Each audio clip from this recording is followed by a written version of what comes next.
Hey, everybody, I'm Kim Holderness. And I'm Penn Holderness. Thank you for continuing to watch our bonus podcasts coming from the Amazing Race Season 33. We are getting you to meet some of the people that we raced with, and they are fascinating, particularly our guests today. Lulu and Lala were the dynamic duo twins you saw on the show. And I just love them. They are evening radio DJs in New York City and through an iHeartRadio station. So, very successful, very dynamic. And man, they made great TV. Yeah, they were in almost every episode. They finished fifth. They are so fascinating to get to know. It was impossible for CBS to show all of them in this race because they were in the middle of the race. But the way that they go back and forth, and the way that they kind of feed off each other's energy, but also how different they are once you get to know them. All of that to me is fascinating. Yeah. And it was one of those things where we didn't really talk about it in this interview you're about to see, but, part of the Amazing Race is they want those relationships between the teams to unfold on TV. So you really aren't talking to each other before the race starts or even between legs. But I remember that first day, it was really close between Mike and Mo and Lulu and Lala. And we were kind of like waiting to see who made it, who made the cut. And I saw the pink shirts come through, and I'm always pulling for the girls. I love Mike and Mo. Yeah. Always pulling for the girls. And I was like, what's your name? And they're like, and they're like, Lulu and Lala. I was like, oh, and I love their names. They remind me of Lola. So they are a joy. And I'm so glad that, they had a rough few legs. And we're going to talk about that in the beginning of the race. They showed some bickering and fighting. And they talked about how they got through that.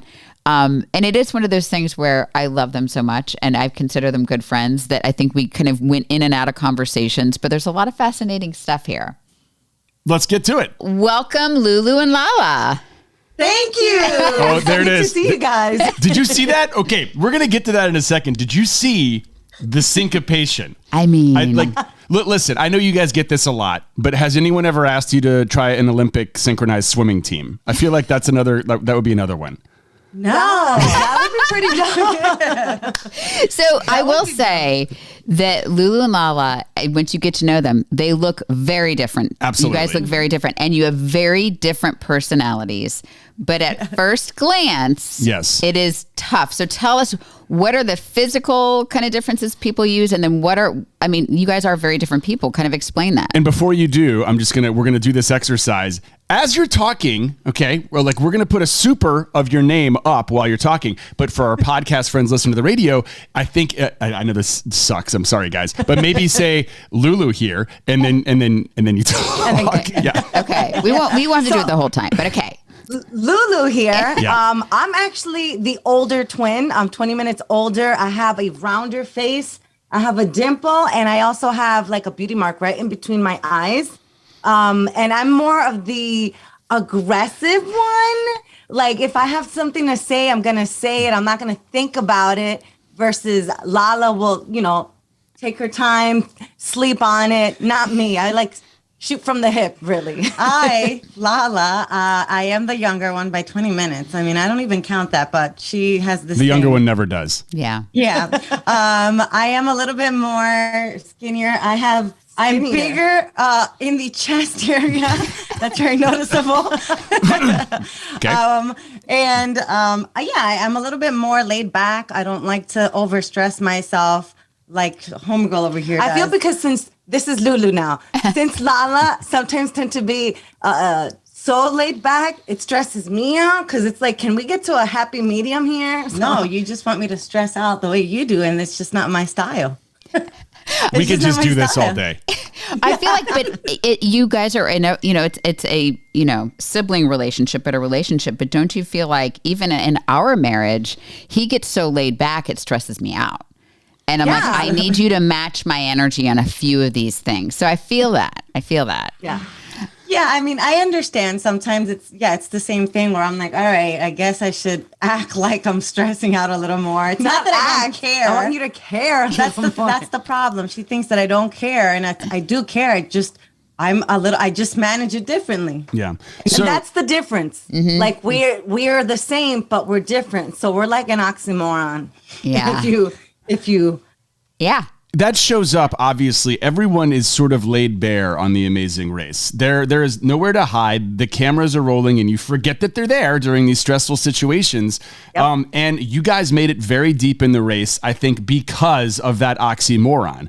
There is the argument, I've actually heard this in other podcasts, like there's no way that twins, like people with the same DNA, would ever win The Amazing Race. And I think once you get to know you guys, you realize, oh, you guys personality-wise are in no way twins. And I really do think that did help you guys because, Kim, you would agree with me, on the race, you can't be the same person. You need to be able to play off of each other. And that's something you guys do extremely well.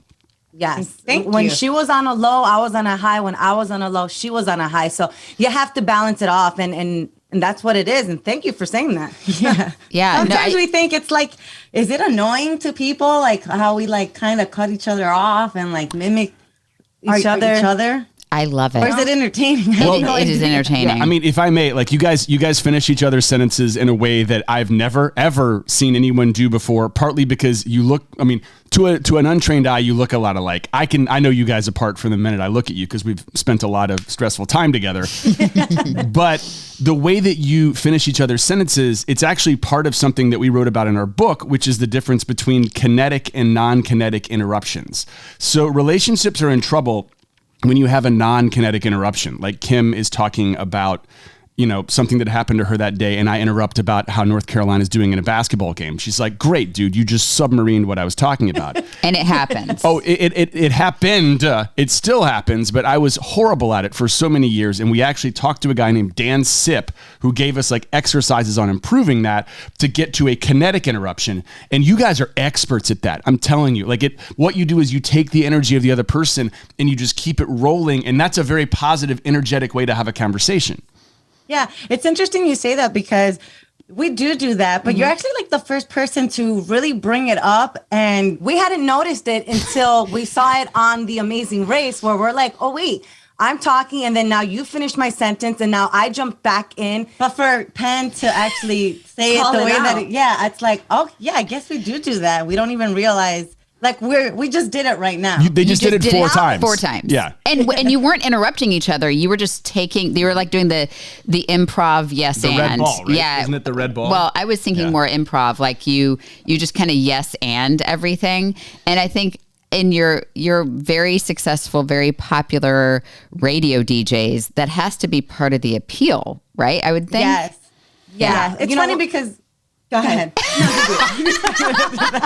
When we started, when we were given our own show, right? Because we used to be co-hosts to a morning show. So we were always used to being led by the main host. Right. But when they finally gave us our own show in Miami, we fought so much because we had to master the yin and the yang and not cutting each other off and the yes and because, you know, we're only given a certain amount of time to get our point across. Lala tended to just ramble on, and I'm the one controlling the time. And so I'm like, dude, get to the point already. And so we had to learn how to manage that. And it was fights. It was like 6 months straight fighting, cursing each other off in studio. I think I kicked her out. Trying to like understand each other and knowing when to. It was a different dynamic where it was like we have the twin thing, but now it's like we have to trust in our twin thing and channel it differently. It was interesting. Yeah. I feel like come a long way. I want to back up. So you guys were very successful on The Amazing Race. It is hard as women, and I've talked about this with Raquel and Kayla and anybody who will listen to me. It's hard to be a woman on this show. So as women and sisters and coworkers going in, why was that something you guys wanted to put yourself through? Yeah, right. Like I think it's because so when we first knew that we were going to do The Amazing Race, by the way, it's Lulu talking. Thank you. We are surrounded by guys at work, right, and love them to pieces, but they always were like, "Oh, you guys are going to be the first ones eliminated." Well, that's the two that knew, right? The two that knew. We're like, "Well, okay, we'll see you in like a week because you're going to be eliminated." Ha ha ha. And I know they're joking, but at some point, I'm like, "Are they though, or do they really?" Like, I could never decipher if it's a joke or if they're being serious. And so for us, it was like, we have to prove to all these guys that we can do the Amazing Race, and we're not going to be the first ones eliminated, and that we're going to make it far. Yeah. So that weighed heavy on our minds, because knowing to come back to work, if we are the first eliminated, it's kind of embarrassing. And also we didn't want to let our family down, but traveling the world, going to different countries, visiting, seeing different cultures and meeting different people is something that we definitely wanted to do. And with the Amazing Race, you're given that opportunity. I mean, yes, you're stressful and you're doing things that could drive you crazy. We wanted to prove to ourselves that we can do it. I think we spoke about it in one episode where we think of ourselves like the underdogs, the weak team. And we don't know why we do that. No, you beat us. There was one leg where it was like, we showed up at the mat and we were like, and you guys were sitting there like smiling, not even sweating. Yeah, they looked so put together. I know, just so happy. And I'm like, oh my God, that was the worst day We of my just went life. up the stairs 7 times. Lulu and Lala look so pretty. It's so funny because I actually forgot that, we did beat you in one leg. Yeah. But you guys were unbeatable. You guys were such a great team. And I actually forgot that, we kind of did. You kicked ass. We did. You did. No, I mean, that's why I would have sat up there on the bungee jump stand for an hour and a half, but I saw your little pink shirts. I was like, oh crap, here they come. Yeah. And I was scared. I was like, oh man, they got here so fast. I got to get through this. Now, I feel like watching The Amazing Race, the first 3 episodes, by the 3rd episode, you guys were like clicking for sure. And I think so much of that 3rd episode got condensed because they had to show the COVID part. Scotland. Right. In Scotland, yeah. So that was a self-drive on the opposite side of the road. It made grown men cry. And you guys did really well, considering like how hard that was. But the first 2 legs, they did highlight some like cracks in the relationship. Yes. I feel like you guys came back from the break, and I don't know if you guys had conversations or went through something, but you guys were like firing and just like I feel like you guys won the most improved award just in terms of how you were talking and racing. What happened? Truth be told, when we first started The Amazing Race, I'm like, I don't know what I'm doing. No, I have no idea. Well, because we were not well traveled, right? So, we work in the big city in New York City. So we figured, how hard is it going to be? If we could navigate through New York City, we could navigate through the world. But when we get to London and we're just like completely lost, it was just horrible. We were running in every which way direction. And we were also like mean to each other. Like we were putting each other down instead of supporting one another. Yeah. And instead of making Lala feel bad or vice versa, like we should have been supportive. And so that's what we took, when we were on the break and we told each other, we're not going to do that. We've never done that. What's wrong with us? I think there was a lot of pent up resentment from the past that we wouldn't say anything to each other. We would just be like, no, if something she did would bother me, I would just kind of like, like laid back Lala, kind of like just brush it off. And then I think it took the race for me to be like, I can't stand you sometimes. I mean, this TV show is a relationship show. It's not a race. It is a relationship show. If you take a close look at it, it ends up coming down to how you deal with the person that you're with. And if you look at the last 5 people who were on the race, they were the 5 people who knew how to talk to each other and to how to exist with each other and how to forgive each other. Yeah, 100%. And you guys did such a great job. And we talk about it all the time. And Kim, I always tell you, like, the relationship that you guys have, I know obviously no relationship is perfect, but you guys have managed to really like be that perfect couple. You know how to communicate and the way you treat each other. Too. Like you're fun with your kids. Like when I have kids, I want to be like that. Those fun parents. Like I always tell that to my boyfriend too. I'm like that. Here's the books. Oh my gosh, thank you. And by the way, we love your boyfriends. I'm glad you brought that up because we got a chance to meet your boyfriends. And you know what? We're going to go down a different route. We're going to stop talking about the race a little bit. We're just going to talk about being Lulu and Lala and having relationships. You guys are, you have boyfriends, you're single. I've always wanted to know, because you hear about siblings being protective of the other one's boyfriend when it comes to relationships. I want to know what that's like for you guys, including like the approval process. Like, what is that like for you when you're dating? Oh, yes. So Lulu here. Yes, thank you. This is important that we know who's talking. Yes. Like I said, I am the aggressive one. So I was always in the relationship, right? I was in a 13-year relationship prior to the one that I'm in now. And so when Lala, and I was always a single one. She was. And so when Lala gets a boyfriend, I kind of like was not having it. I know that sounds very selfish, but I'm like, who is this guy? And why is he taking away time from my twin? You know, like she's mine all the time. Right, all the time. And so that part, and I have to apologize to Lala. I did give her a hard time because I'm like, wait, well, who is he? Where are you going now? But we had work. What about me? What about Lulu time? The thing here, Lala speaking, is I was always third wheeling it with her and her boyfriend. So they'd go out. I was there, and I was kind of like part of the relationship to a certain extent. We know that sounds weird, but just go with it. Yeah. So then when I finally started dating, it made her feel a certain way because she felt like I was not including her, which wasn't the case at all. The third wheel, you know, well, the thing is, you just never saw it that way. You just saw it was weird. And so now with our boyfriends, I love him. You know, I did have to approve, just like she needs to approve mine. Here's the thing. There's been situations in past relationships where the guy thinks he could kind of get in between, and if separate us, that's not gonna happen. Like, we work together, we live together, and like we have,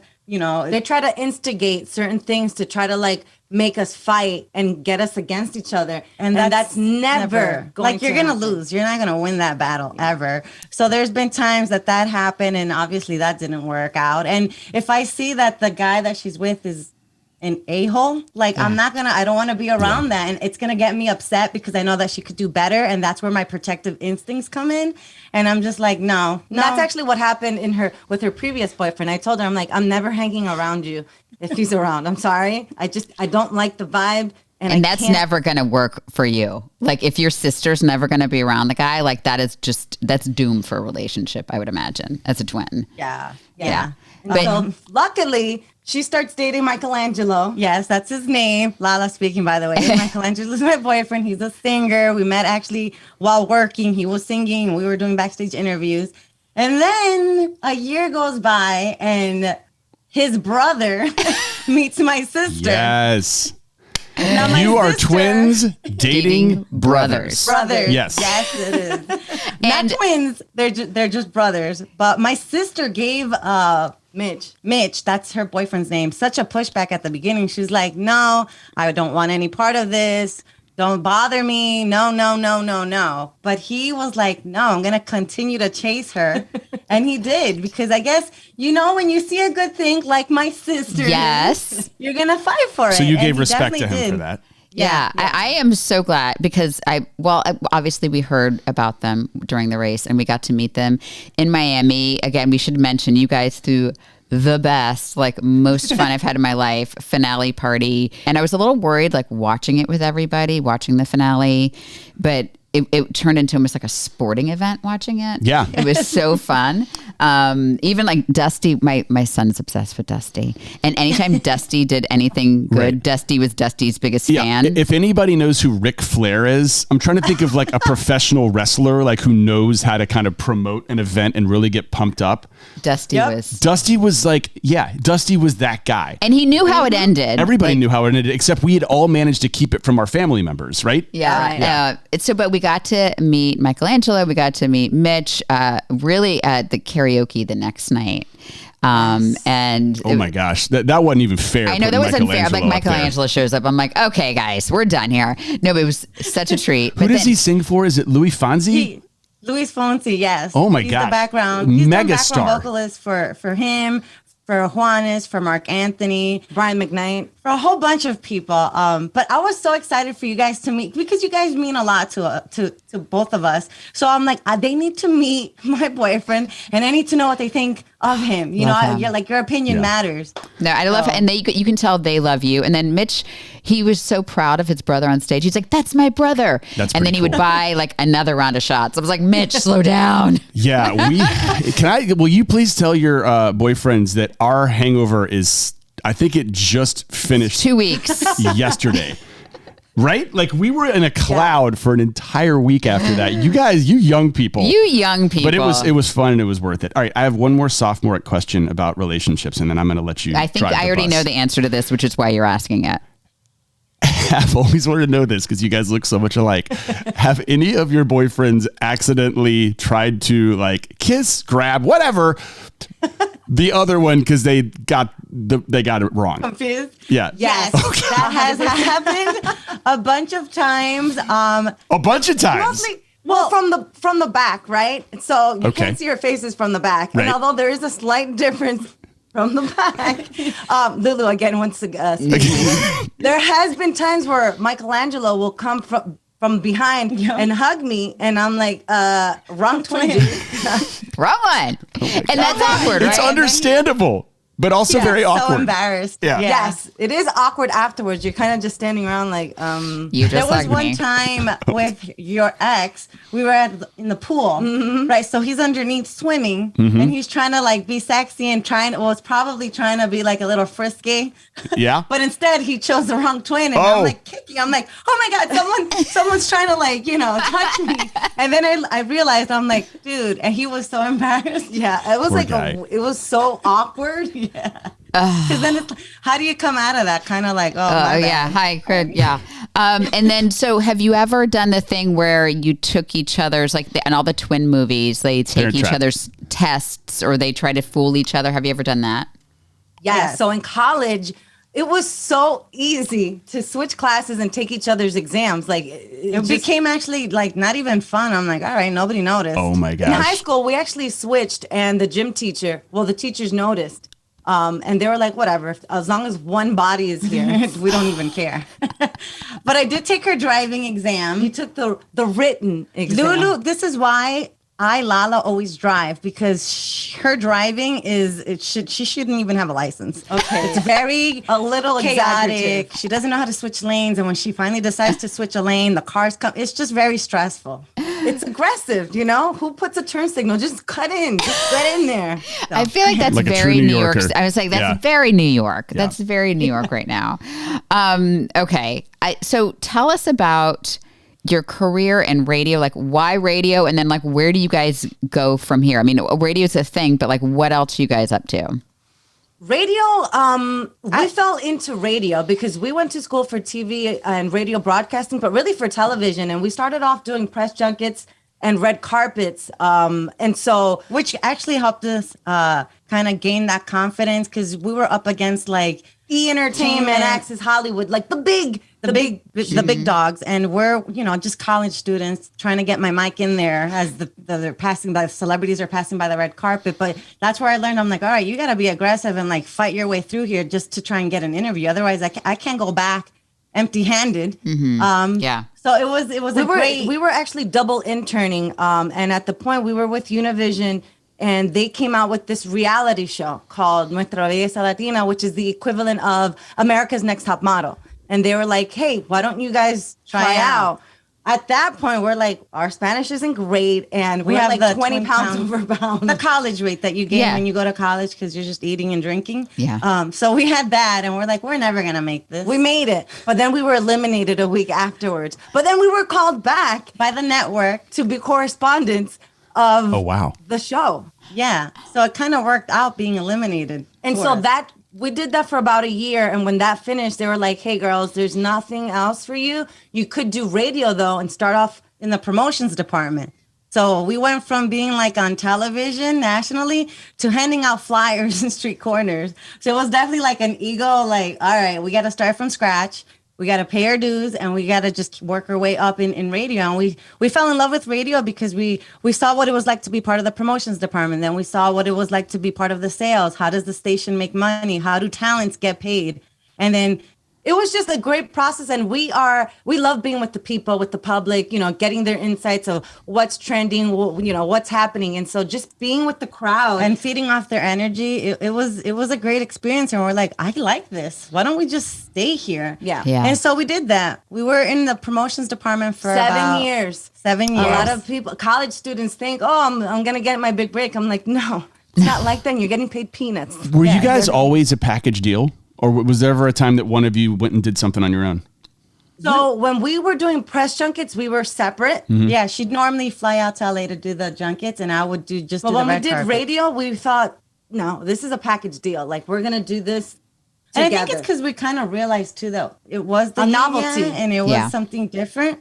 So we stuck to it. But I've always told her the day you want to stop doing radio, or maybe you want to go into acting, or maybe you just want to quit this entertainment altogether, I'm never going to hold her back from it. I'm always going to support whatever if she wants to just become a stay-home mom, I'll be there rooting you on. I agree with Lala. I will never hold her back. But yeah, that's how we started in radio. And then from promotions, we did morning show. From morning show, we did afternoon show. And now we have the night show at KT. And our own show. So it's been a process. It's been very hard.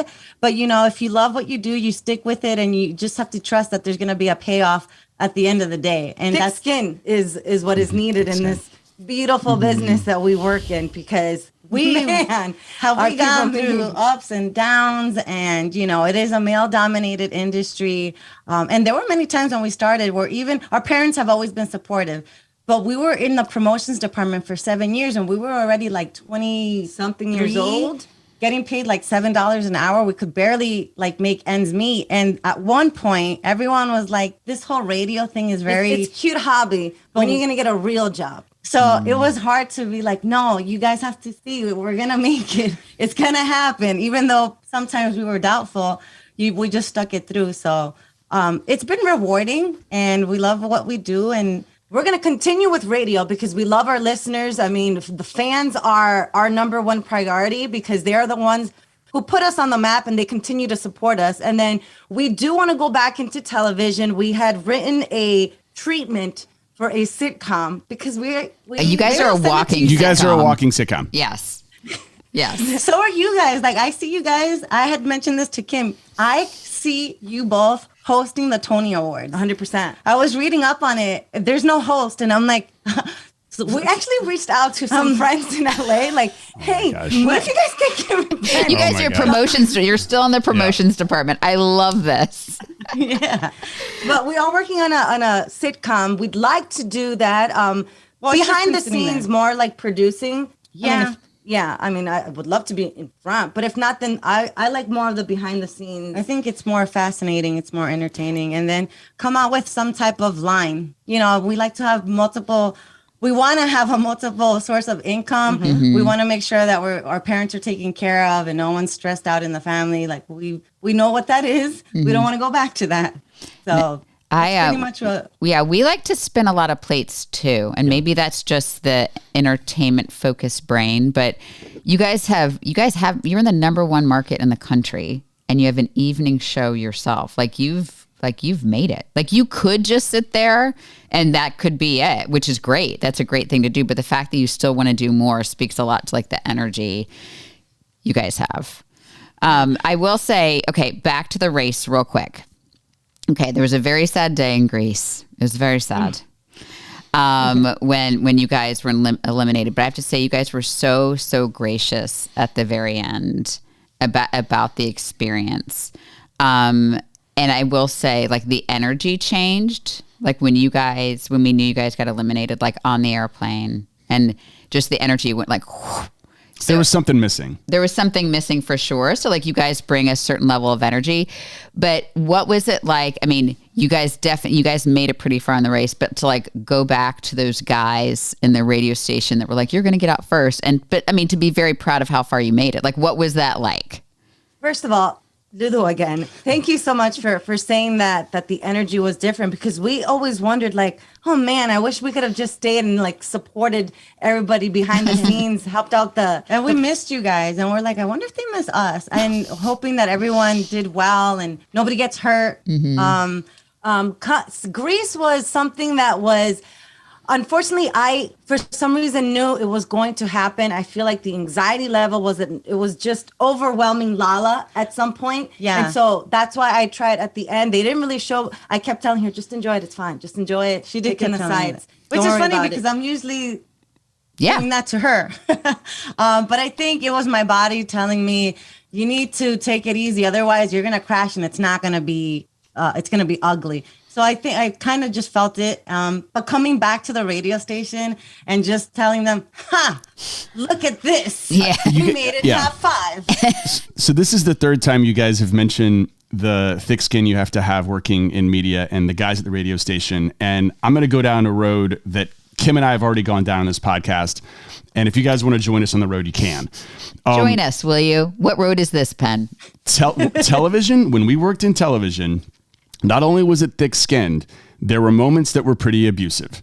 Right. And that became obvious during the Me Too admission. Kim and I both admitted to each other that we had been sexually harassed, both of us in that workplace. The pyramid that is created when it comes to broadcast television and radio, where power is at the top, and to get to the top, you have to basically overlook a lot of things. And when you get away from it, you realize, holy cow.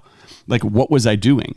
And so I've heard you guys mention it a few times and didn't know if you have any more that you want to say or any stories that you'd like to have out there. Yeah, I mean, there's a certain, I won't say the company's name, but when we were doing mornings in New York, I'll leave it there. People can make their assumptions.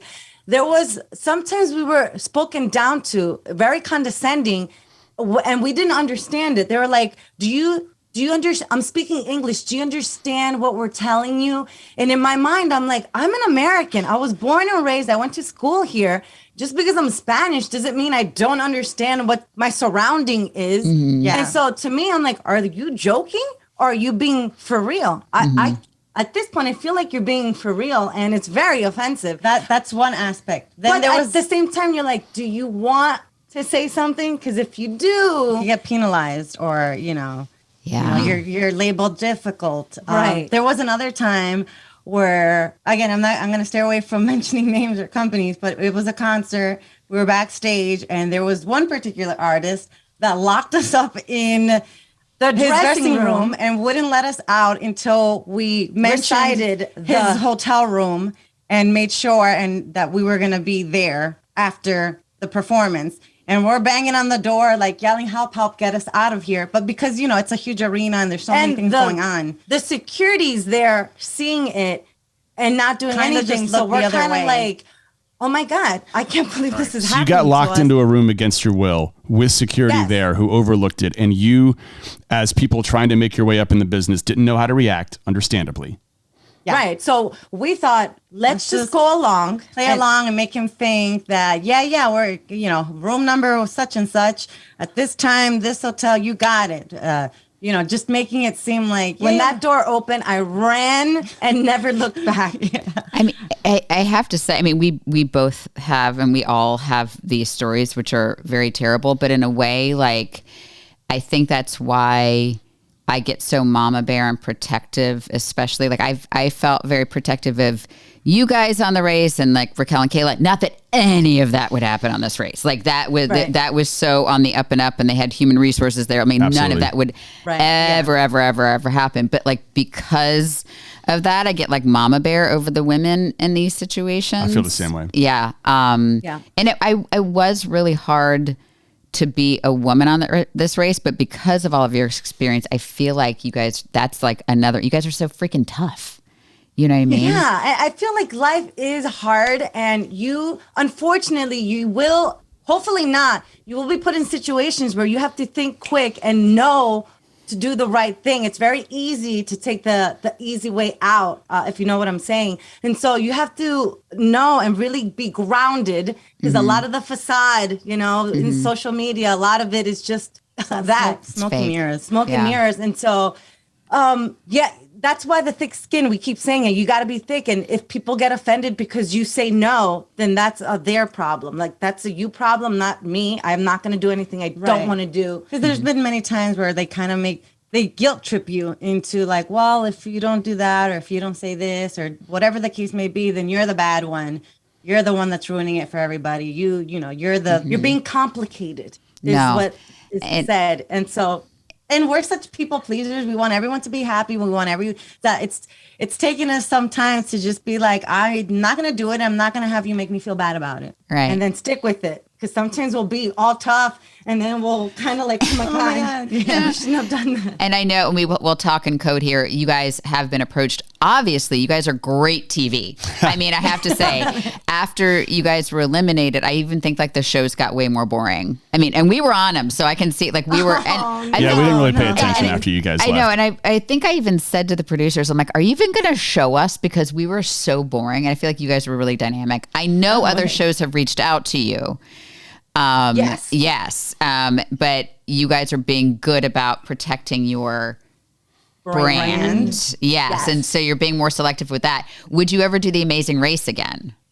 Yes, 100%. Amazing Race. I have such great memories, even though, it was tough, but it's something I think back on everything we did, and it's happy memories for me. We accomplished so much. We learned so much that I definitely would want to go back. I also feel it's the production of it. And Penn, I'm glad you mentioned it in the last episode. They are the stars of the show. Those cameramen and women and the audio men and women running twice as fast as we are to get the shot is just incredible. And the producers just always made us feel safe and happy. If we ever had a problem, there was HR standby. The paramedics were there too. So it was just every eye. What am I trying to say? I can't do it either. I've screwed that up every time I try to do it. Every I is dotted and every T is crossed. Yeah.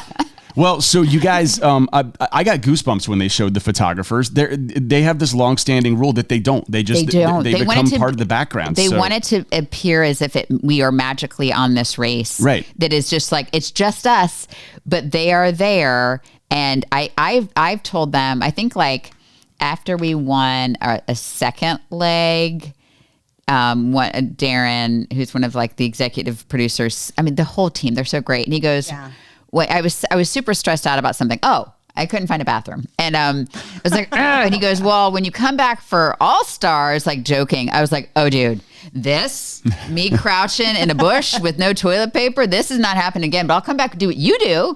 So I've texted it. I'm like, just for the record, like Kim racing, my anxiety can't take it. But like, a challenge producer, how much fun would that be? You could help like make the games and you go simulate them the day before. So you guys go on the race and then I'll go produce it. Yeah. And I'll stay home with the kids. Would be great. Yeah. Okay. You can stay with Sounds awesome. No, so what I was going to say about having the photographers back there and just kind of that last moment that we shared at the finish line. Those photographers are in better shape than us, than all of us. They carry larger equipment and they do it for longer periods of time because they have to get ahead of us, then behind us, then ahead of us, then behind us. They're going twice as far as we are. They have to be on constant alert in case something happens. And they were part of that group that we got to meet when we were on the plane, and they all have such interesting stories. Like there was a photographer who was like on his way to go do a documentary on cannibals. That was the first time around. On the first time around. Like fascinating people. And I remember this thing that Phil said, and I don't know if it ever made it on the show, but he told us on the plane, he's like, you can go to all of these places.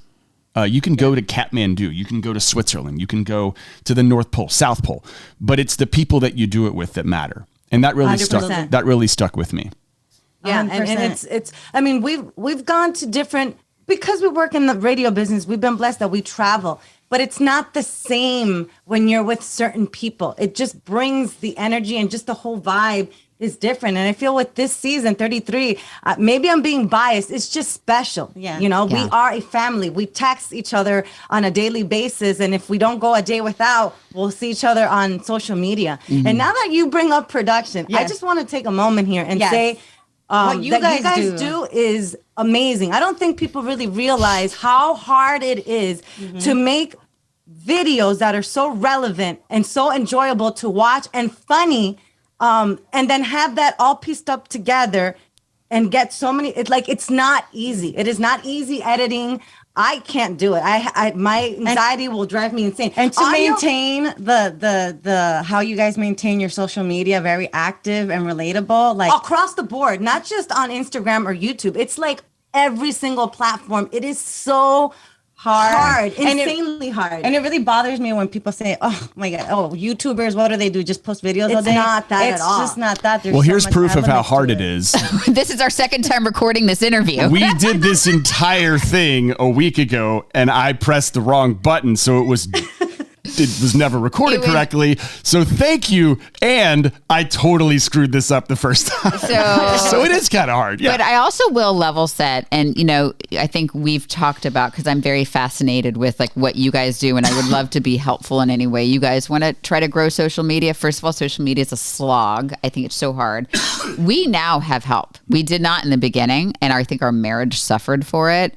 But we have, we'll send this video off and Sam will help edit it together. And Max will help edit the audio for the podcast. And Anne-Marie will help get it posted. So, we can focus on being creative.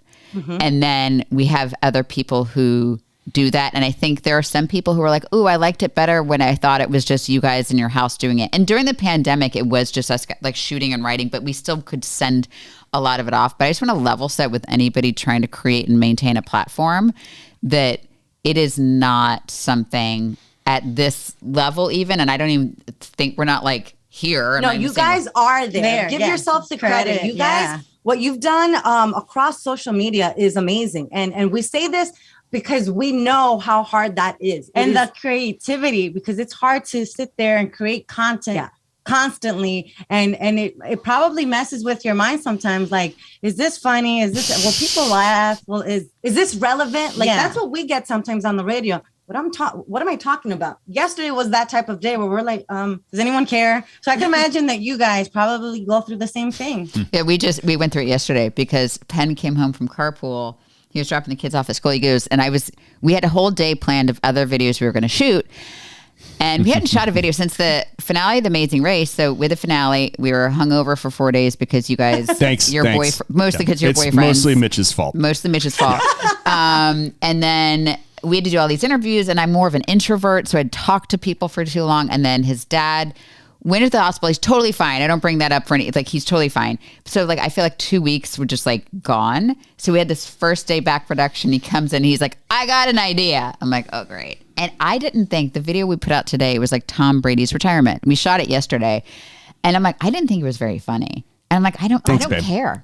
I don't care. But a lot of people think it's funny. I'm like, but that's the sort of thing, I just have to trust him. And I'm like, I'm going along with it because I'm assuming some people think it's funny, but is this relevant? Do people care about Tom Brady? You didn't think it was funny because not everyone cares about Tom Brady. But what people do care about is the theory of he was retired for 3 weeks. Yeah. Spent 3 weeks dealing with the stuff that we have to deal with and have for 14 years because he has kids the same age as us.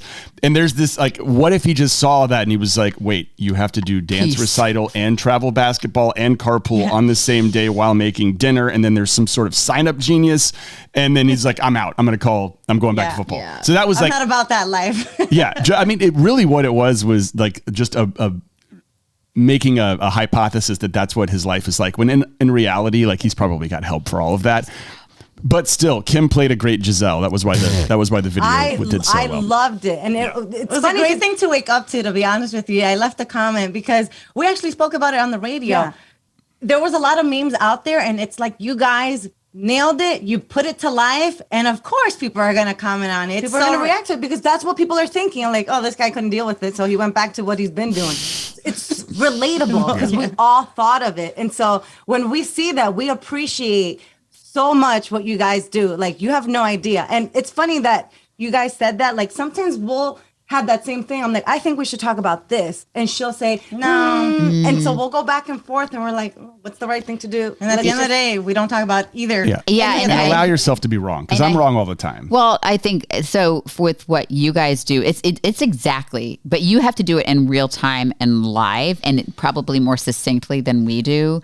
But, we allow ourselves, I'm like, okay, most of what we do is my stuff. I'm like, I have an idea, we're doing it. And he'll be like, is this funny? I'm like, yes. And sometimes it's not. So we have to allow ourselves, this is you. But I'm going to support you. I'm not going to be a jackass about it. I'm going to be here. I'm going to show up. I'm going to try my best. And then if it doesn't work, it doesn't work. And we don't and we get over it. That's the beauty of the internet and then probably radio too. You say it and it's gone. Speaking of getting over it, I literally said yesterday, oh, tomorrow is Friday Eve. It's Thursday. No, it's not. Lulu. I was a day off, completely a day off. And then, I have to save her. And I'm like, Lou, you're off. And, play it out so it could seem funny. Like, what's wrong with you? I'm usually the one in Lala Land. That's something I would have said. I got a text message from my boss like, you okay? You know what day it is? And I'm like, I do now. I've been living in the future for this whole day. Well, I love you guys. And I love that, like, I texted you guys at one point in time that, like, if I made me jealous, I wanted a twin sister. But, like, I just love that relationship you guys have and how you're so inclusive of everybody and made everybody feel like so safe and happy and you were around. And I do agree that season 33, like, we do, like, what I love is they threw us all together. And, like, how would we have ever met, like, twin radio DJs in New York City? Like, middle-aged white people in North Carolina. We don't leave the house. We don't meet anybody ever. Are you kidding me? Yeah. So this is such a gift to get out there and just, like, force us into a situation that we're not normally in. And I mean, everyone should do that at some point. Yeah. Yeah. It truly is. We're so grateful to know you guys. And, I hope that we continue with this relationship because I'm going to be annoying you guys. Please. Left and right. Please. Okay. So tell everybody where they can find you, listen, watch, subscribe. Tell us all the places. So on social media, Twitter, Facebook, Instagram, Snapchat, you can find us at Lulu Lala. That's LULUYLALA. Same thing on YouTube. That's right. Website, luluilala.com. And you can hear us on the radio here in New York City, 103.5 KTU, the beat of New York. And if you download the free iHeartRadio app, oh my gosh, you could just look for KTU, 103.5 KTU. They're in DJ mode. Stream us in. I actually, I was like in the hospital sitting with his dad, and I downloaded the app and I listened to them. Yeah. I didn't know you could do that. Yeah, I listened to them live. Yeah. It was like their first day back. You can take us on the go, wherever you go. Yeah. I know. You guys have done this a lot. I love it. We're going to let you get back to your day job, which you're very, very good at. Yeah. Thank you so much for taking the time. This is not goodbye. This is see you later. Yes. Absolutely. Yes. We love you guys. Thank you for having us. And I'm going to be looking forward to all your videos and that actually brightens up my day. So thank you. Well, thank you. And your videos too, because I'm going to be on you about building up your YouTube channel. I know. We have to.